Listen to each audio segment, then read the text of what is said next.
Bom dia, pessoal! Que alegria estarmos aqui juntos nessa manhã, nesse domingo, começando essa semana juntos para meditarmos na palavra de Deus e orarmos por nossas famílias. Sim. E hoje nós temos o início de um novo livro, né, meu amor? Sim, hoje nós vamos começar com vocês a leitura de um livro do profeta Joel.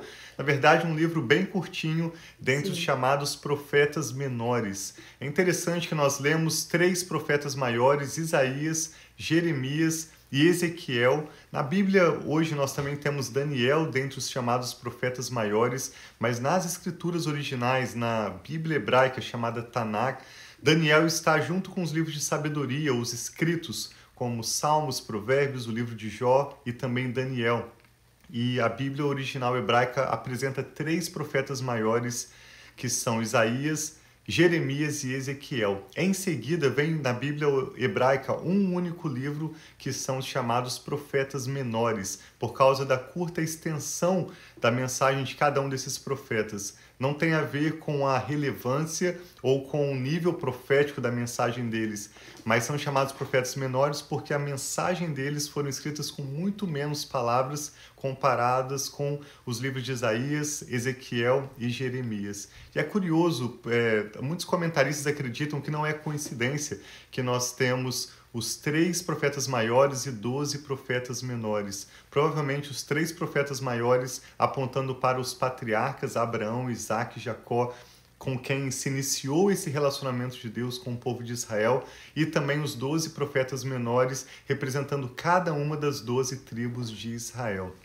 Também muitos acreditam que, assim como a Bíblia original começa com o Pentateuco, 5 livros da lei, que relatam tanto a criação quanto a lei do Senhor dada a Moisés e ao povo de Israel, logo em seguida, na Bíblia hebraica, já vem esses 12 profetas menores como aqueles que vão confirmar a aliança de Deus com o povo, as promessas de bênçãos e de alegria, de satisfação plena para aqueles que viverem em comunhão com Deus, de acordo com o seu propósito, assim como também as consequências desastrosas do pecado, de uma vida fora da vontade de Deus. Então hoje nós, após termos lido Oséias, que já começa esses 12 profetas menores pontuando que o amor de Deus é um amor humano, é um amor pessoal. O que Israel estava fazendo ao se desviar dos caminhos do Senhor não era apenas quebrar uma lista de regras, mas Israel estava pecando contra Deus, ofendendo a pessoa de Deus. Hoje nós vamos iniciar a leitura de Joel falando sobre o grande e terrível dia do Senhor. O povo de Israel estava vivendo um momento de escassez, de dificuldade. Tinha secado não apenas as árvores, os frutos no campo, mas também tinha secado a alegria dos homens. E ao ler esses profetas nós vamos aprender como nós podemos nos voltar para Deus para desfrutarmos dos seus propósitos, da plena alegria e satisfação que Ele tem para cada uma de nossas famílias. Então é tão interessante, todo esse contexto não foi escrito apenas para o povo de Israel, mas para cada um de nós e nossas famílias. Sim. Por isso nós convidamos a meditar conosco e vamos orar ao final dessa leitura pelas nossas famílias também. Sim, Deus sempre tem um plano de restauração, de redimir aquele que se arrepende, daquele que se volta, ainda que ele está no erro, ainda que está fazendo coisas que não agradam o Senhor. O amor de Deus é tão grande que Ele dá esse plano de salvação, de redenção, de retorno aos caminhos do Senhor. Então vamos orar, agradecer a Deus por essa nova semana, apresentar a Ele esse novo livro que nós vamos ler e que Ele possa falar nos nossos corações profundamente durante essa leitura, nesses próximos dias que nós vamos ler. Pai, obrigado por esse novo dia, obrigado pela essa nova manhã, que as Tuas misericórdias se renovam sobre as nossas vidas. Nós queremos apresentar a Ti esse momento devocional que nós vamos ter, esse novo livro, o livro do profeta Joel, que o Senhor possa falar a cada um de nós, que a Tua palavra, Pai, seja clara, que a Tua palavra, Pai, seja acessível a nós e que o Senhor venha com entendimento e sabedoria sobre as nossas vidas. Nós apresentamos a Ti esse novo livro e Te agradecemos, Pai, por todo esse tempo que nós temos lido com tantas pessoas queridas e Tu tudo que o Senhor tem nos ensinado, mas nós queremos te conhecer, Pai, prosseguir em te conhecer. Nós queremos te conhecer mais, conhecer quem o Senhor é, Pai, o teu amor por nós e tudo aquilo que o Senhor quer nos ensinar e nos instruir. Nós te amamos, te adoramos nessa manhã e falamos que o Senhor tem liberdade, Pai, para agir em nossas vidas, para nos ensinar e nos mostrar a tua vontade através do teu Espírito. Assim em nome de Jesus. Amém. Acompanhe conosco então, hoje nós vamos ler Joel capítulo 1. Começa dizendo assim: a palavra do Senhor que veio a Joel, filho de Petuel. O profeta não identifica na introdução do seu livro muito sobre si mesmo, sobre a sua pessoa, mas nós sabemos que assim como a mensagem de Oséias havia sido direcionada às tribos do norte de Israel, às 10 tribos do norte, aqui a mensagem de Joel é claramente direcionada às tribos do sul, Judá e Benjamim. E começa dizendo assim: ouçam isto, anciãos, escutem todos os habitantes do país. Já aconteceu algo assim nos seus dias, ou nos dias dos seus antepassados? Contem aos seus filhos o que aconteceu, e eles aos seus netos, e os seus netos à geração seguinte. O que o gafanhoto cortador deixou, o gafanhoto migrador comeu. O que o gafanhoto migrador deixou, o gafanhoto devastador comeu. O que o gafanhoto devastador deixou, o gafanhoto devorador comeu. Ele continua: acordem bêbados e chorem. Lamentem-se todos vocês, bebedores de vinho. Gritem por causa do vinho novo, pois ele foi tirado dos seus lábios. Uma nação poderosa e inumerável invadiu a minha terra, e os seus dentes são de leão, e as suas presas são de leoa. Arrasou as minhas videiras e arruinou as minhas figueiras. Arrancou-lhes a casca e derrubou-as, deixando brancos os seus galhos. Pranteiem como uma virgem em pano de saco, que se lamenta pelo noivo da sua mocidade. As ofertas de cereal e as ofertas derramadas foram eliminadas do templo do Senhor. Os sacerdotes que ministram diante do Senhor estão de luto. Os campos estão arruinados e a terra lamenta. O trigo está destruído, o vinho novo secou e o azeite está em falta. Desesperem-se, agricultores, chorem, produtores de vinho, por causa do trigo e da cevada, porque a colheita foi destruída. A vinha secou, a figueira murchou, a romanceira, a palmeira, a macieira e todas as árvores do campo secaram. Secou-se mais ainda a alegria dos homens. Por mais que Joel tenha escrito antes do período do exílio do povo de Judá na Babilônia, eles já estavam experimentando um período de crise, de escassez, como nunca havia acontecido antes. Por isso o profeta começa esse livro, sua mensagem, dizendo: vocês já viram isso nos seus dias? Ou já aconteceu algo semelhante nos dias dos seus antepassados? E ele vai concluir essa mensagem de crise, dizendo que não apenas secaram a figueira, a romanceira, a palmeira, a macieira, todas as árvores do campo secaram, mas também havia secado a alegria dos homens. O povo de Deus, chamado para ser uma bênção entre as nações, estava vivendo um momento de crise que estava se prolongando, porque não era simplesmente uma estação passando nas vidas deles, mas eles estavam experimentando as consequências, não de uma provação, não de uma breve estação, mas eram as consequências de terem escolhido estar distante dos caminhos do Senhor. Um coração orgulhoso, a prática da idolatria, o copiar as suas nações, as suas nações vizinhas ali ao redor de Israel, e a consequência estava sendo desastrosa para o povo de Deus. Então, a partir do verso 13, Joel começa então um chamado ao arrependimento. Joel mostra, assim como os profetas menores, que a paciência de Deus era longa. Deus se apresenta em Êxodo 34 como Deus misericordioso, que se demora para irar, mas a misericórdia, a paciência de Deus tem um limite. Chegou o momento em que Deus já não tolerava mais ver o seu povo distante dos seus caminhos e decidiu então, como uma maneira de trazê-los de volta, enviar dificuldades. Por mais que a paciência de Deus estava no limite, o amor de Deus não tinha acabado e jamais acaba. Mas a paciência de Deus estava chegando no limite. Então Joel traz esse chamado ao arrependimento. Joel 1, verso 13. Vistam-se com saco de pano, ó sacerdotes, e pranteiem. Chorem alto, vocês que ministram diante do altar.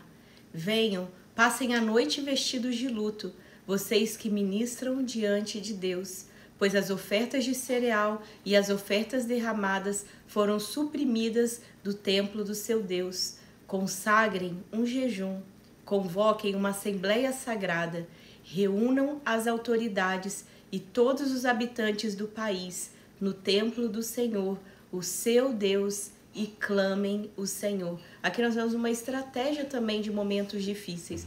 No momento difícil é momento de nós olharmos para Deus e buscarmos a ajuda de Deus, fazermos um jejum, um propósito de oração, lermos algum texto bíblico que nos mostram como que o povo conseguiu ter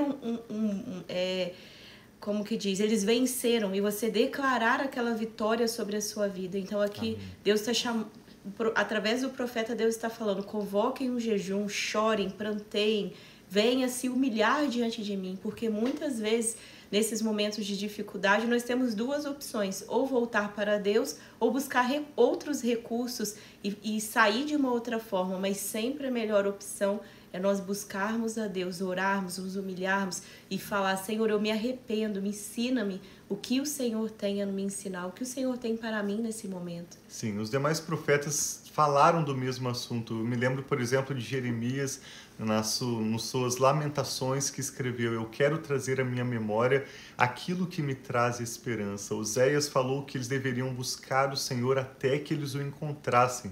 Isaías também falou: busquem o Senhor enquanto se pode achar. Hoje é o tempo aceitável de buscar o Senhor. Então Joel vai anunciar o tema do seu livro de Joel, que é o dia do Senhor que estava chegando. E ele diz: aquele dia. Sim, o dia do Senhor está próximo. Ele virá como destruição da parte do Todo-Poderoso. É curioso que sempre que nós pensamos em Deus, pelo fato de conhecermos o atributo da sua eternidade, Deus é o Deus Todo-Poderoso, cada um de nós humanos temos essa tendência a pensar que tudo que se refere a Deus é ilimitado, inesgotável. Como nós podemos compreender? Mas as Escrituras Sagradas deixam bem claro que assim como nada pode nos separar do amor de Deus que está em Cristo Jesus, assim como diz que a sabedoria de Deus é insondável, ela vai mostrar que no caso da paciência de Deus existe um limite. Quando você lê qualquer um dos profetas, essa é a mensagem que Deus está mostrando. Por causa do amor de Deus que não se esgota jamais, Deus não podia deixar o povo se perder indefinidamente. Então a paciência de Deus, sim, tem um limite. E o que Joel está anunciando é o seguinte: o dia do Senhor está chegando. O que isso significa, senão que a paciência de Deus estava se esgotando e o Senhor estava prestes a trazer sofrimento para o seu povo. E esse sofrimento não significa que o amor de Deus tinha chegado ao fim. Pelo contrário, Deus estava trazendo o seu povo de volta para poder cumprir para com ele a sua promessa. A paciência de Deus estava se esgotando porque o amor de Deus não tem fim. Deus não aguentava mais ver o seu povo sofrendo daquela maneira. E diz no verso 16: não é verdade que a comida foi eliminada diante dos nossos olhos e que a alegria e a satisfação foram suprimidas no templo do nosso Deus? As sementes estão murchas debaixo dos torrões da terra, os celeiros estão em ruínas, os depósitos de cereais foram derrubados, pois a colheita se perdeu. Como muge o gado, as manadas andam agitadas, porque não tem pasto, até os rebanhos de ovelhas estão sendo castigados. E ele conclui dizendo: a ti, Senhor, eu clamo, pois o fogo devorou as pastagens do deserto e as chamas consumiram todas as árvores do campo. Até os animais do campo anseiam por ti, pois os canais de água se secaram e o fogo devorou as pastagens do deserto. Eu quero destacar no verso 12, quando o profeta diz que secou-se todo o campo, todas as árvores secaram-se, secou-se mais ainda a alegria dos homens. Então hoje queremos orar pelas nossas famílias, especialmente você que hoje está atravessando um momento de crise, que tem visto seus filhos ou seus netos sofrerem de maneira que você sabe que são consequências de más escolhas. Vamos pedir ao Senhor, como o profeta Joel clamou, que o Senhor nos ajude a voltarmos para Ele de todo o coração. Amém. Seja com um jejum, seja com a meditação bíblica, seja com um ato profético, algo que nunca fizemos antes, mas buscar o Senhor até que nós possamos o encontrar, até que essa alegria seja restaurada, porque muitas vezes Deus nos permite chegar a um momento de grande tristeza ou de crise para que o nosso coração se volte para Ele. Isso é uma verdade que nós encontramos em vários relatos, em várias histórias e momentos diferentes das Escrituras Sagradas. Então eu e a Rafa queremos orar pela sua vida, pela sua família, e hoje especialmente também vamos orar pelas eleições municipais que estão acontecendo no Brasil. Hoje, dia 6 de outubro, nós vemos que esse texto se refere aos sacerdotes, aos líderes da nação.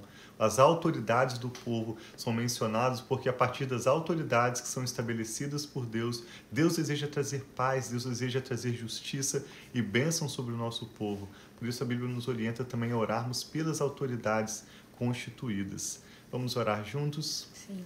E uma coisa que Deus trouxe ao meu coração também, que sempre há de Deus restituição. Então, ainda Sim. que o povo estava perdendo, eles perderam as vinhas, perderam tantas coisas naquele momento difícil, Deus ele é todo poderoso para trazer restituição e restituir ainda mais sobre as nossas vidas. Sim. Então talvez você possa estar apegado a algo do passado que possa ter sido retirado ou perdido, algo que sem o seu controle você não tenha mais. Saiba que Deus ele pode não somente restituir o que você tinha, como ele pode dar algo além, muito mais, seja valioso para suas emoções, seja valioso fisicamente, monetariamente, seja como for, mas Deus ele é aquele que pode restaurar, restituir e dar tudo novo. Então não fique preso ao passado, nas coisas antigas, mas olhe para o Senhor e fale, Senhor, o que é o novo? O que o Senhor tem para mim nesse Amém. Novo tempo, nessa nova vida? Mas o principal que Deus quer é o nosso coração, é a nossa contrição de coração e deixar o nosso orgulho de lado, o que nós podemos fazer por nós mesmos e nos apegarmos a Deus. Amém. Vamos colocar então nossos corações diante do Senhor e orar assim por nós, pelas nossas famílias. Qualquer motivo de oração que você tem agora, coloque diante do Senhor. Eu e a Rafa queremos concordar em fé com você. Deus Todo-Poderoso, nós te louvamos, bendizemos o Senhor, ao reconhecermos na Tua palavra a Tua eternidade, a Tua grandeza, também o Teu grande amor, a Tua justiça, Pai, que trabalham juntos para bem do Seu povo, para a glória do Teu nome. Obrigado, Pai, por essa nova leitura que iniciamos hoje, que nos anuncia o tempo, o dia do Senhor. Eu peço que o Senhor contemple a nossa família, a família desse homem, dessa mulher que ora comigo e com a Rafa agora. Toma nossos casamentos, nossos filhos, aqueles que têm os seus netos, cada causa e cada motivo de oração que são colocados agora diante do Senhor. O Senhor conhece, Pai, melhor do que nós mesmos. Sim, essa é a realidade. O Senhor conhece as nossas crises, as nossas necessidades, muito além de nós mesmos. E nós trazemos diante do Senhor as nossas causas, reconhecendo que o Senhor é Deus e não há outro além de Ti. Amém, o Senhor é aquele que provê para as nossas necessidades, aquele que abre portas mesmo onde não há portas. O Senhor é aquele que cura as enfermidades, que restaura a saúde. O Senhor é aquele que traz alegria, Sim, mesmo Pai. De onde há apenas caos e bagunça e tristeza. O Senhor é aquele que restitui. Nós ainda vamos ler mais sobre isso com o profeta Joel. Mas hoje nós apresentamos ao Senhor, Pai, tudo aquilo que significa sequidão nas nossas vidas, as árvores do campo, os frutos secos e principalmente aquelas pessoas que estão orando conosco hoje, cuja alegria e satisfação da vida já se secaram. Nós cremos, como a Rafa disse, que o Senhor é um Deus de restituição. Amém, Pai. Um Deus que pode trazer renovo, um Deus que pode fazer de novo, além do que nós podemos pedir, além do que nós podemos imaginar. Sim, o Senhor Pai. É poderoso para fazer infinitamente mais. segundo o seu poder que opera em nós. Por isso eu e a Rafa colocamos diante do Senhor cada família representada dentre aqueles que oram conosco e cada motivo de oração, pedindo que o Senhor contemple, Pai, cada área de sequidão, cada área de crise, Sim, de escassez, e pedimos em nome de Jesus que hoje mesmo o Senhor mude a história dessa pessoa, Amém, a começar Pai, pelos assim nossos seja, corações e pela nossa mentalidade. Sim, Volta meu os nossos Pai. corações para o Senhor, meu Deus. Tira de nossas mentes tudo aquilo que é bloqueio, tudo aquilo que é engano e tudo que vem contra o conhecimento do Senhor. Permita-nos, Pai, termos olhos para ver, ouvidos Senhor, para assim ouvir seja, e um coração de entendimento para tomarmos decisões sábias, para clamarmos ao Senhor, para te buscarmos com o melhor que nós podemos, Amém, até Pai, experimentarmos o resultado da tua bênção e da tua resposta. Nós sabemos que o Senhor sempre nos ouve e sabemos que o Senhor nos ouvirá. Por Amém, isso, Senhor. ouvimos, oramos com fé e com ações de graças, entregando ao Senhor cada pessoa que ora conosco, nossas respectivas famílias e tudo aquilo que toma o nosso nome. Oramos também pela nação, o Brasil, por todos os estados, por todas as cidades da nossa nação, e pedimos que o Senhor abençoe nesse dia o nosso país durante o período de eleições municipais, dando sabedoria e direção ao seu povo para que cada um possa votar orientado pelo Teu Espírito. Oramos especialmente pelo Teu povo, aqueles que têm clamado ao Senhor para que o Senhor dê sabedoria e os resultados dessas eleições representem bem a Tua graça e o Teu favor para o Brasil. Oramos por justiça, por transparência e por sinceridade, Pai, no levantamento desses votos, que não haja falcatrua, que não haja engano, que não haja nenhum esquema de corrupção para enganar e dissimular aquilo que foi decidido, Pai, por todos aqueles que estão votando nesse dia. Nós oramos por paz e salvação para a nossa nação. Oramos por todas as autoridades constituídas e entregamos ao Senhor a nossa família, o nosso futuro e tudo que toma o nosso nome. Oramos com fé e com ações de graças, em nome do Senhor Jesus. Amém. Então, que Deus abençoe muito a sua vida, a sua família, a sua nova semana. Que a paz do Senhor esteja sobre as nossas vidas. Sim, muito obrigado por meditarem conosco. Esse livro de Joel é tão curtinho, nós vamos ler amanhã o capítulo 2 e na terça-feira o capítulo 3. Em seguida, vamos continuar na leitura dos profetas menores. E tem tanto de Deus para nós te convidamos a acompanhar conosco e também a compartilhar com outros para que possam ser abençoados através dessa meditação bíblica diária e da nossa oração pelos nossos familiares. Deus os abençoe muito, nós amamos vocês. Um abração e até amanhã.